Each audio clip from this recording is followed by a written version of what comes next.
Well, hello, scrappers, gold lovers. Who doesn't love gold? Mike here. Welcome back to my channel. Well, hello, Scrappers. Mike from the future here, breaking into the beginning of this video to let you know that at the end of this video, we're going to have the announcement of the winner of my 20,000 subscriber special contest. So watch this video to the end. Don't skip ahead. It's good stuff. There's going to be gold, I guarantee it, and it's going to be interesting. But at the end of this video, we are going to announce the winner of the contest. So hang around and watch the video to the end and find out who won. Maybe it's you. All right, see you there. Back to your regularly scheduled video now. Today we are going to get the Mighty Mill out again, and we are going to crush up some ore samples I brought back from a mine out in Wyoming. And after I crush them up into a fine powder in the Mighty Mill, we're going to pan them out and see if we got any free mill gold in them. Now, I'll put a link to a previous video I did about sampling these Wyoming mines. I talked then about needing to be a little more systematic about it. In that video, my wife and I had gone out there and just picked up rocks from all over the place and put them all in one bucket and brought them back. And I sampled them. I found some free mill gold. There was a lot of metal sulfides in there, but a little bit of free mill gold. But we weren't really very systematic or scientific about our sampling. And this particular mine, which I'm not going to tell you the name of, and I've blacked it out on my bags here, was very, very rich historically. When this mine was first discovered back in the late 1800s, the ore that they were getting out of there, the gold ore, was phenomenally rich. We're talking hundreds of ounces per ton in certain ore chutes, and quite rich even outside those ore chutes. But, you know, as time went by, the ore, they mined out the really rich stuff, and they were getting, you know, less and less rich ore. And the mine had to close down from time to time as the gold prices dropped. Eventually, they found that a lot of the gangue material that they were pulling out of the mine, what they thought was useless material, was actually pretty rich tungsten ore. So eventually, the mine sort of transitioned into mainly a tungsten mine with some, you know, gold as a secondary byproduct. And the mine became a fairly big operation until it finally closed down in like the late 1960s, early 1970s. And there are rock piles all over the place. My goodness, there are dozens of rock piles. And what I was hoping to find at this mine was an older rock pile of stuff that had been pulled out of the ground back in the glory days when they were really pulling the rich ore out. And this stuff they dug through on the way to get to the rich stuff, they just set aside somewhere. I was hoping to find some of that because it probably wasn't worth their time and effort with the technology they had at the time to go after the amount of gold in it. But today, well, technology is a little better. You know, and hey, I'm doing this on a hobby scale. I don't have to make a lot of money. So I went back there this last autumn, and I was a little more systematic about my sampling. All of these samples I got from this particular mine came from particular piles, and they're labeled, so that when I process these samples, if one of them has a lot of gold in them, I'm like, okay, that's the pile I need to go back to, all right? And if the pile doesn't have a lot of gold in it, it's like, well, we can forget about that one and just concentrate on the ones that do have gold in them. So I've got two samples here from that mine. Let's see, this one here, I have high hopes for this one because this sample here came from what looked like a collapsed ore bin. So hopefully there was actually some good gold ore in that bin. It was all rotted away and collapsed, but it looked like it was an ore bin. So we'll see. Of course, it might have been tungsten ore. I don't know. We'll find out. It's pretty mineralized, whatever it is. And this one here is a sample from behind a building on the site, which was kind of an odd place for there to be a pile of material, I thought. That building, I assume back in the day, it was probably the mine office, maybe assay office. Later, it might have looked like it was converted maybe into a bunkhouse for the miners, and then later yet, taken over by vagrants and hippies before the site was completely abandoned. So But some of the stuff on that pile behind that building looked kind of interesting. So I grabbed some of that and we'll process it and see if there's anything good in it. Like I said, it was kind of an odd place for piles of rocks, so I had to sample it. So let me get set up and we will process these. I will crush up some of each of these. I've already run these through a sort of a primary crushing operation involving mostly a hammer and an anvil, and broken up the big chunks into smaller chunks. And so the sample is pretty well mixed up in here. That's something else I wanted to do, was sort of mix it up and randomize it. These are sort of grab samples off of the different piles. I picked up pieces that looked like they might have some good mineralization in them. But I want to kind of randomize the samples too, so I've done that. So it's all kind of mixed up in both these bags. The bigger chunks are broken up. It's all mixed up. There's a lot of fines in the bottom of the bags that we need to separate out and test. So we'll do that, and we'll see if there's any free mill gold in this stuff. And if so, is it worth going back for more? Is there enough to make it worth going back for more? Because it's a bit of a trip to get out there into that high desert area of Wyoming where those old mines are located and poke around on the piles. A little bit dangerous, a little bit of a trip. So we'll see if it's worth continuing based on what we get out of these bags. So let me get set up and we'll start crushing some in the Mighty Mill, and we'll pan it out and see if there's any free mill gold in there and if there's enough to make it worthwhile. All right, so the only real question is which one do I want to do first? But I think I have an answer to that. If this bag is leaking its vitals out. So we'll do this one first. And the first thing I want to do is I want to sieve out the fines. So we'll do that. Yeah, there's some nice fine material there to pan.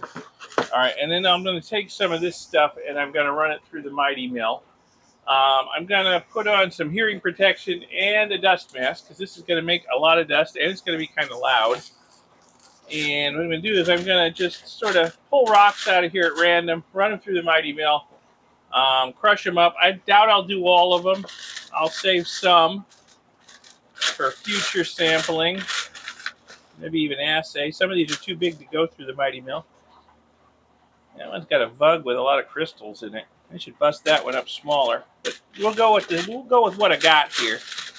I'm trying to be random about it, so we'll go with what I got. So let me get my hearing protection. And my mask on, and we'll crush some rock. All right, so here we go. Let's throw some rocks in here. Get a lot of these smaller ones.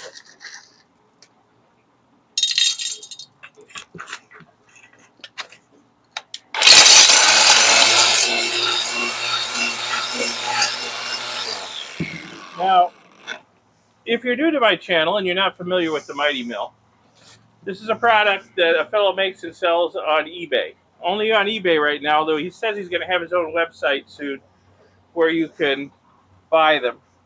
He makes them in batches, and he'll announce when a new batch is coming out. You got to get your order in quick because they sell like proverbial hotcakes. And he'll sell out a batch in no time. I mean, I had to wait quite a while to get my Mighty Mill. I'll put a link in the video description to where you can get one of these. I love it. I've used it in the field for sampling in the field. I use it here at home for sampling. I use it for breaking down e-waste, like connectors and things, to get the gold pins out of them. It just comes in handy for so many things. It's powered by a battery-powered angle grinder, and it's got some hardened steel shackles in here that act as hammers. They spin insanely fast. Anything you put in here gets pulverized into a fine dust pretty darn quickly. And that's really helpful for sampling like this or for breaking down e-waste. So the stuff I put in there is now fine dust. I'm going to put a little more in, run it again. And then what I'm going to do is I'm going to dump it in here, and we'll let the small stuff go through. And we'll catch the big stuff. Anything too big to go through this 10 to the inch screen, go back in the Mighty Mill for further processing later. But let's get some more in there. Throw another big piece in. More of these little pieces. And away we go.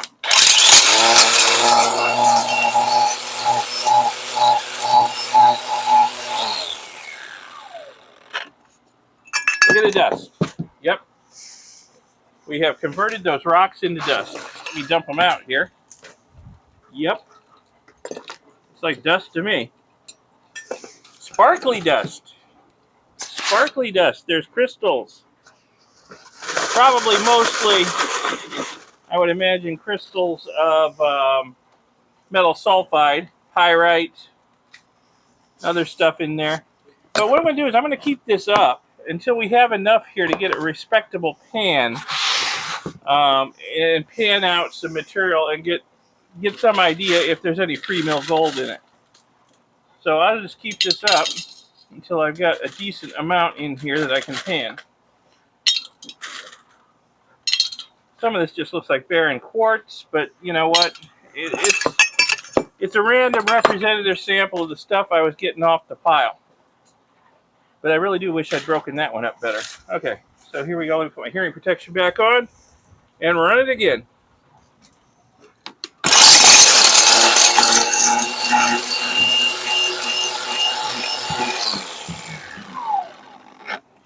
Dust, dust, dust, dust. This is why I'm wearing a dust mask. That's probably a little too big to go in with other stuff. All right.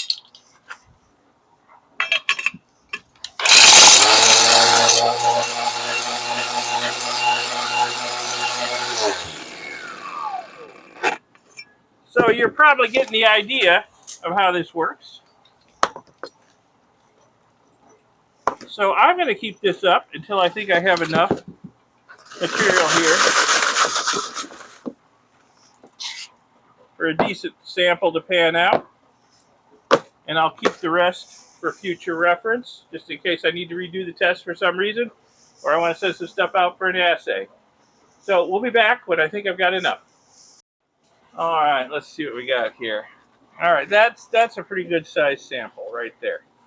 I'm happy with that. I will save the rest of this stuff for now. I'm going to put it in a new bag because the other one was leaking.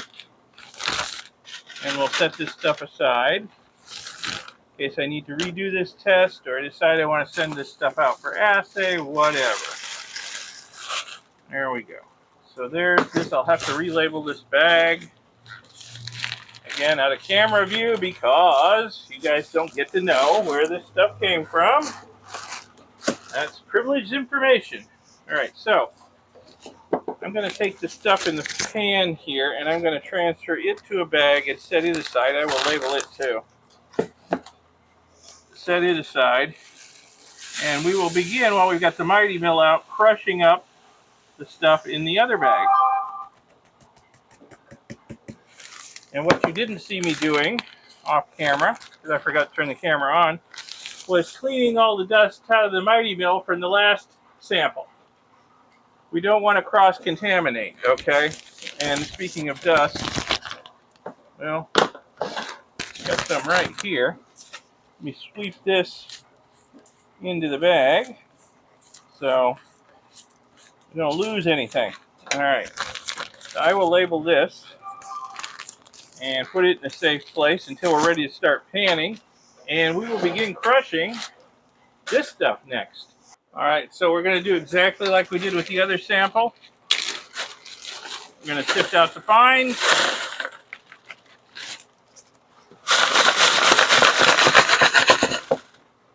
Good start. And we're going to grind up some of the big stuff. That's pretty big. We'll see if the Mighty Mill will do that all by itself. Hearing protection on. No problem. Oh, the Mighty Mill is a champ. Sometimes it will chew up stuff that I'm sure is just too big to go in there. So it does it.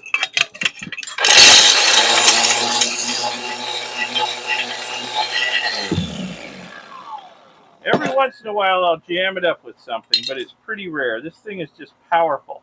Like the first half rotation is going fast enough to smash the crap out of most rocks in there. So, like that.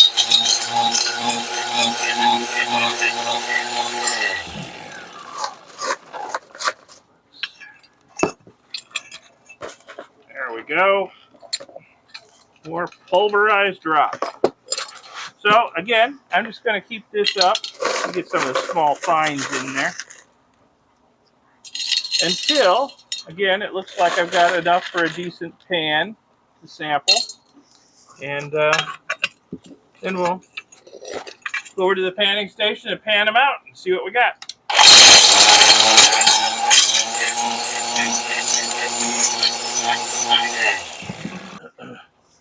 All right, well, that didn't take too long, and I've got two piles, and I've got two bags here of material that I can pan out. I got the one from the pile behind the house. Strange place I thought to have a pile. And then I've got one from the pile that looked like it was a collapsed ore bin. So roughly the same amount in both bags. And I still have samples of each that I haven't crushed through the Mighty Mill yet. But boy, the Mighty Mill made short work of what I did crush. So that's great. Thank you, Mighty Mill. You can rest for a while. Next, I need to get my favorite pan out for sampling. And we'll go over to the panning station and we will pan these out and see if we've got any free mill gold in them that we can see. Alrighty, I think I've got everything I need to pan these two samples out. I got my two samples over here. I got my favorite pan for sampling. I got jet dry to break up the surface tension on the water over here in my panning tub so that the fine gold doesn't float. Yes, fine gold will float. I get people telling me all the time, gold's too dense to float. You don't know what you're talking about. I got news for you. You don't know what you're talking about. Gold will float. If it's fine enough, the surface tension of the water will make it float, especially if it has a little bit of oil on it, like from your fingers or something. It will float. And it will float away on you. So that's what the jet dry will do. I got my snuffer bottle and I got my loop here so we can check and see if we actually got any values in the pan. So let's start out here by putting a little jet dry over here in the tub. And then we'll start panning. I think I will start with this one over here. I'm really curious about that stuff that was, that pile that was right behind the building on that one mine. It was a very odd place to pile material. So I would like to see what's going on with it. So we'll pan it out first. Okay, so let's pan this stuff out here. Yeah, the very odd place to find a pile of material. There were lots of other piles of material around, but they all made sense where they were. This was far away from any shaft or adit, so I don't know what in the world was going on there. I'm hoping it's a high-grade ore pile, although I'm not going to get my hopes up too high.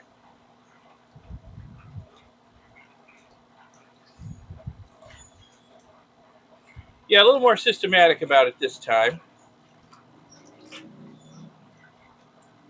More judicious about where I took my samples, labeled them good, so that if I do find something good, I can go back to that exact same spot, and so I'll sort of back the truck up and load up, you know?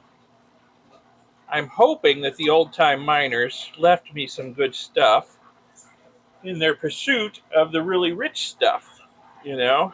Stuff that was, not worth their time and effort with the technology they had at the time. We'll see. I have found free mill gold in this stuff before. And I've used the term free mill gold a few times. So what does that mean? What does free mill gold mean? Some of you are asking, I'm sure.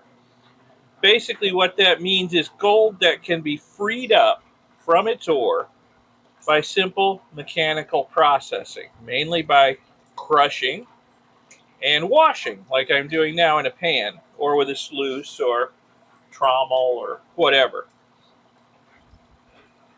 So that's what free mill gold is. Now there's other kinds of gold where the gold is locked up chemically inside the ore and it's much more difficult to get out. Free mill gold is what everybody's hoping to find because it's so much easier to recover. And I'm sure that's what the guys were going after up there because this so far out in the back of beyond where these mines are, they didn't have any kind of heavy machinery out there. that I could see. So they were probably processing it pretty primitively. I mean, I know they sent a lot of it off to a mill to be processed. But even so, the nearest mill was pretty primitive. I mean, these mines are located, okay, everybody thinks Wyoming is the back of beyond. Well, these mines are in the back of beyond of Wyoming, okay? They are so far off the beaten path, so far up in the mountains, um, so hard to get to. The people working up there, you had to feel for them. The conditions must have been awful. So far from anything resembling civilization. And such a short season, too. Oh, my goodness. It's so hard to get up there. Basically, maybe late June through late September if you're lucky. Before that, there's snow and mud, and it's just impassable. Those roads are impassable if they are wet. You will sink up to your axles if they are at all wet. You got to wait until like high summer, and it hasn't been raining for a while, and it's been hot enough to dry everything out, then you can get up there.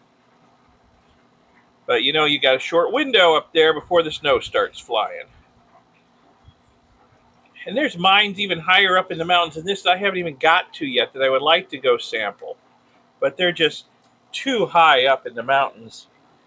The window of opportunity to get up there has been too short, and I just haven't been able to make it. So let's have a look here. Let me walk some of this stuff back. Looks like we've got an awful lot of metal sulfides in here, which I was expecting. Iron pyrite, chalcopyrite, probably arsenopyrite. There's a lot of arsenopyrite in this stuff. I'm hoping there'll be some gold too. We'll see. Let me walk the heavy stuff up towards the top there and get some more of this stuff back out of the way. Get my loop out and have a look and see if I see anything that looks like gold in amongst all those sulfides. There's a lot of stuff in there that kind of looks like gold, but that's what you call fool's gold in there. All this stuff up here, it's all shiny and kind of golden colored. That's fool's gold. That's pyrite. Various kinds of pyrite. But there just might be some gold in there too. And it's possible there can be gold chemically locked up in that pyrite. That is very possible too. It would require smelting to get it out. I told you that's a little bit more involved chemical process. That's not free mill gold. That's gold that needs to be smelted to get it out. So, but it's possible it's in there. But let me see if we got any free mill gold. I'm going to take this out in the sun and have a good look at it in the sunlight with my loupe. And if I see anything good, we'll try and get it with my macro lens on my phone. Hopefully, it'll work. Okay, you're going to have to bear with me here. This is going to be really hard to see. This is with my phone.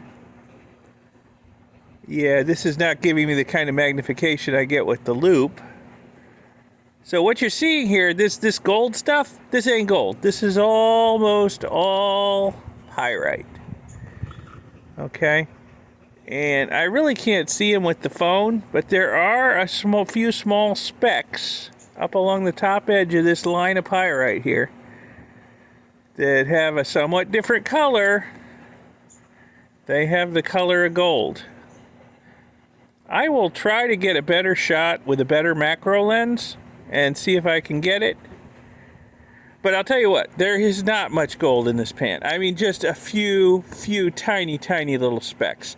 So obviously that pile that I got this material off of, not a high-grade ore pile, because there's, just trace amount of gold here. This is all just pyrite, iron sulfides, and arsenopyrite, and probably some chalcopyrite mixed in from the color of it. But yeah, not a rich gold pile, unfortunately. But hey, got to test to know, right? But let me see if I can get a picture of the tiny little flecks of gold that are in there. I don't know if I can or not. me get my other macro lens out. All right, so yeah, my homemade macro lens.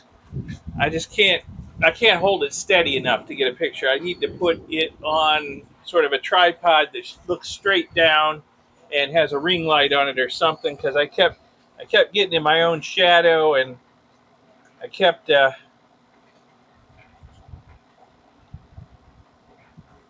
moving around too much. Everything was blurred or out of focus. So I'll have to work on that macro lens thing, but there wasn't really that much gold in here anyway, hardly even worth trying to take a picture of. Just a few tiny little flecks in amongst all of these metal sulfides. But what I'm going to do here is I'm going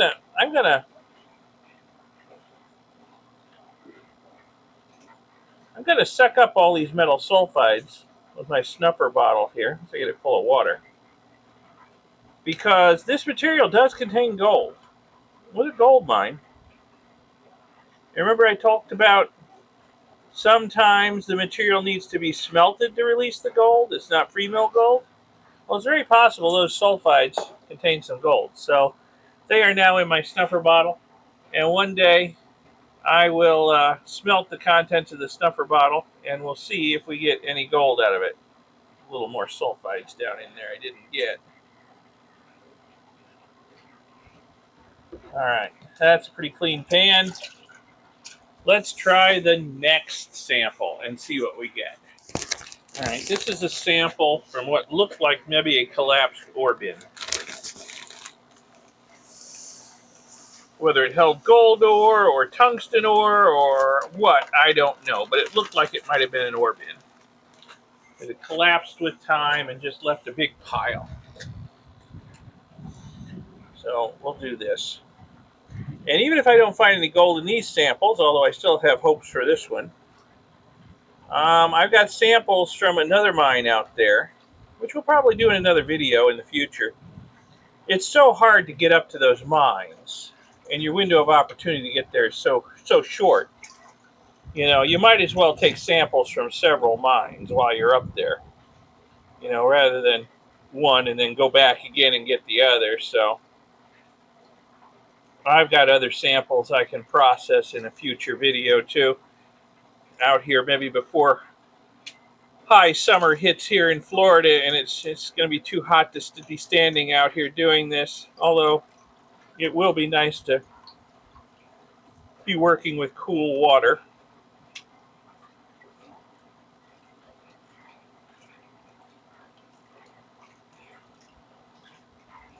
Yeah, it's as a crow flies, it's not that far from our Wyoming place up to those mines. But I'll tell you what, by road, such as they are, it's a long drive. A long, bumpy drive. You better have high clearance four-wheel drive, and you better hope those roads are dry.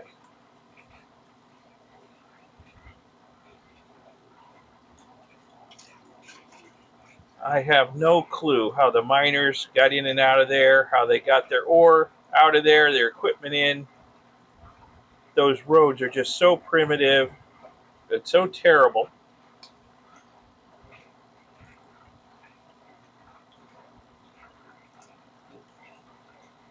Scenery's beautiful, though. I'll give it that. It is gorgeous country up there. High desert of Wyoming, up above 8,000 feet.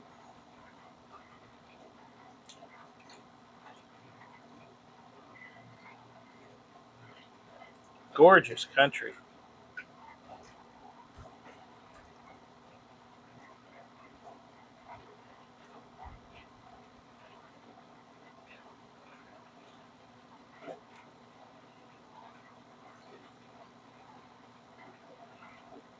Tell you what, though, you can spend days up there and not see another human being. A few cows, but no people.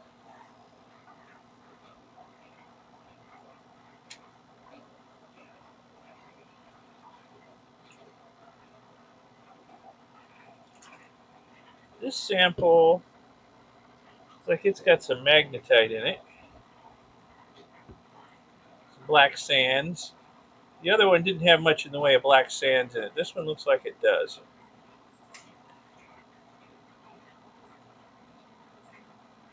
that's actually a good sign,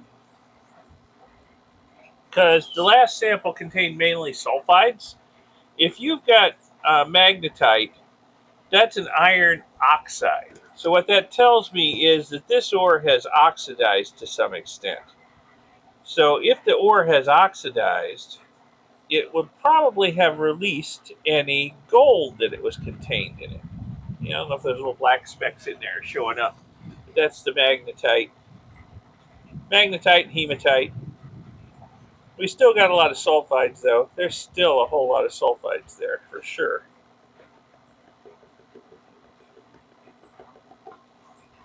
Whole lot of sulfides.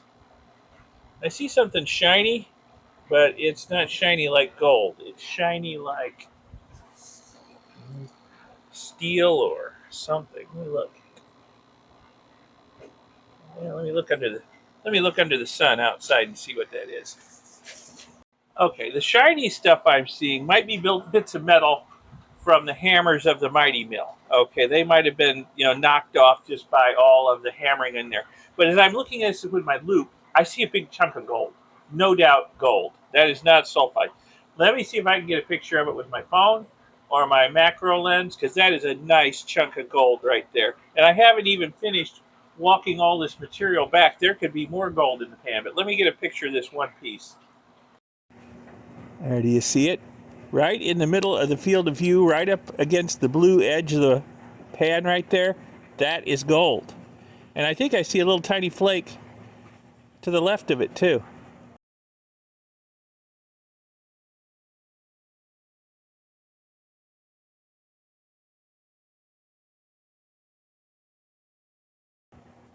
So, and there's a lot of material here. There could be more gold hiding under all this material. Let me go back to the panning station and pan this back a little bit more. So this sample is looking a little more promising than the last one. At least I see gold in it. I hope that is showing up. There's a big flake of gold right there. Well, woohoo! We got gold. All right. Let me get rid of some of this stuff, and we'll see if we can isolate any more gold in here. Yeah, I think that silvery shiny stuff is just bits of steel from the mighty mill. These rocks are hard. Hammering on them, you're gonna wear down your hammers in your mill pretty quick. Oh, this stuff is heavy. It doesn't want to move. Yeah, there's black sand in there as well as sulfides.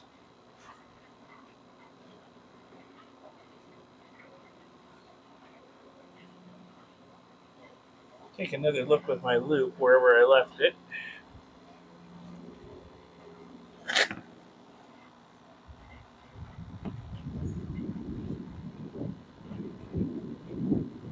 Oh yeah, I see lots of gold in here. I see half a dozen pieces easy in there now that I walked some more of this other stuff back out of the way. Wow, there's a lot of gold in there. I mean, small pieces. I'm not getting rich today, but there's potential here where this gold came from. And there is a mountain of material in the spot where I collected this stuff. So wife and I could go back there and we could load up the truck, basically. All right, so this tapping I'm doing is going to move the heaviest stuff in the pan up towards the base of the pan right here, where the wall starts going up. So that's going to walk the heaviest stuff up there. The heaviest stuff in the pan is going to be gold. We got some sulfides, we got some steel in here, we got some black sand, but the heaviest stuff is gold. So as I gently move that lighter stuff away, the gold is left sitting up against the edge of the pan there. Whoops, got a leaf. So let me take this out in the sun, and I will try to count how many bits of gold I see in this pan. And then we'll suck it up with the snuffer bottle. Okay, so I counted out in the sunlight with my loupe. I counted 19 fairly good-sized pieces of gold in this pan. I mean, they're small, but there are 2 or 3 that are really large, not quite picker size, but pretty big.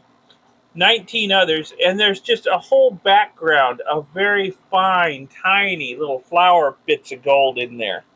So I need to suck all that up with my snuffer bottle, collect all this gold, sequester it away in the snuffer bottle, and get it back one day when I process the contents of the snuffer bottle. So, okay.